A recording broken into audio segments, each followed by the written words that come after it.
Bila kita nampak raut wajah orang yang tenang cerah, maka ketenangan bukan pada wajahnya. Bila nampak orang melangkahkan kaki dengan tenang penuh wibawa, maka ketenangan bukan pada kakinya. Bila tampak ayunan tangannya tak tergesa-gesa, maka bahagia bukan pada tangannya. Di mana letak bahagia itu? Ala fil jasadi mudghah. Ketahuilah dalam jasad ada segumpal, ada sekepal, ada sesuap. Idza salahat salahal jasadu kulluh. Kalau yang segumpal itu baik, maka yang lain ikut menjadi baik. Wa idza fasadat fasadal jasadu kulluh.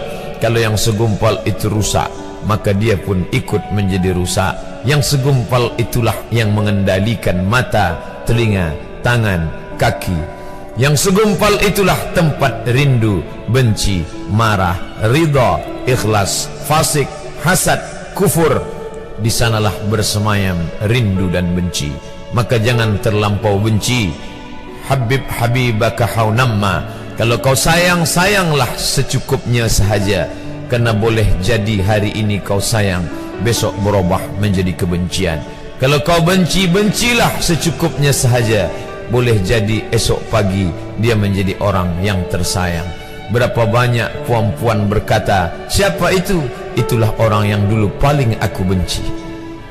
Tapi hari ini masih ada juga benci, tapi tak banyak. Oleh sebab itu maka dijaga dia.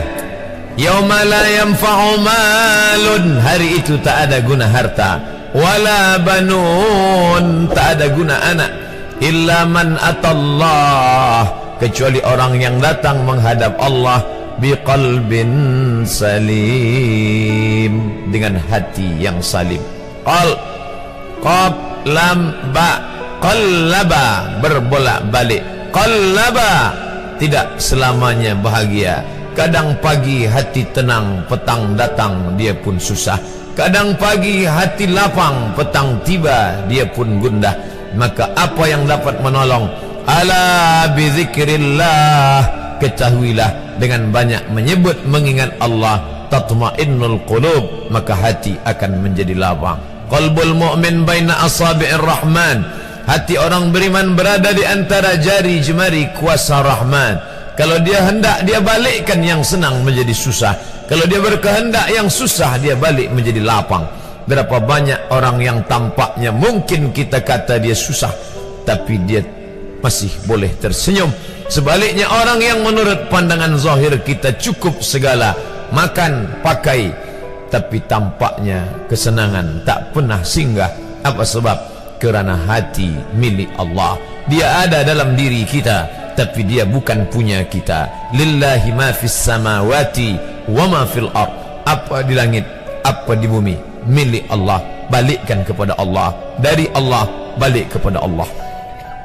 Senang mengucapkannya, payah mengamalkannya, lebih sulit memasukkannya ke dalam hati. Oleh sebab itu maka apa cara supaya hati menjadi lapang? Yang pertama, iman. Mesti ada iman. Percaya bahawa dia ada walaupun tak tampak oleh mata. Dulu ada seorang filosof, dia berkata bahawa aku percaya dia ada bila boleh tampak oleh mata, disentuh tangan, didengar telinga. Tapi bila tidak dapat ditengok mata, dipandang mata, didengar telinga, disentuh tangan, maka dia tidak ada. Inilah orang-orang yang berfaham wujudiyah.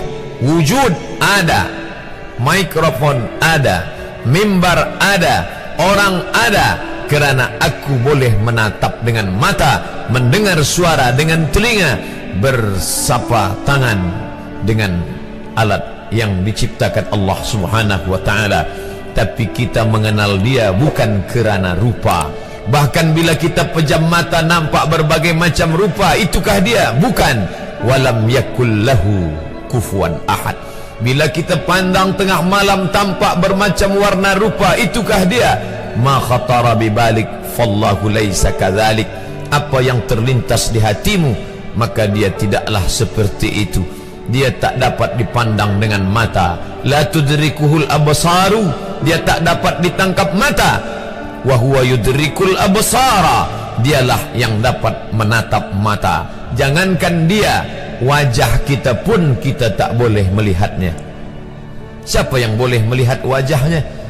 Sementara belum dijumpai cermin, belum pandai orang membuat cermin, orang tak tahu bentuk rupa wajahnya bagaimana. Sampai suatu hari dia dalam perjalanan panjang, dia tengok ada pohonan rindang, lalu kemudian dia berteduh di bawah pohon rindang, menghindar dari panas terik matahari.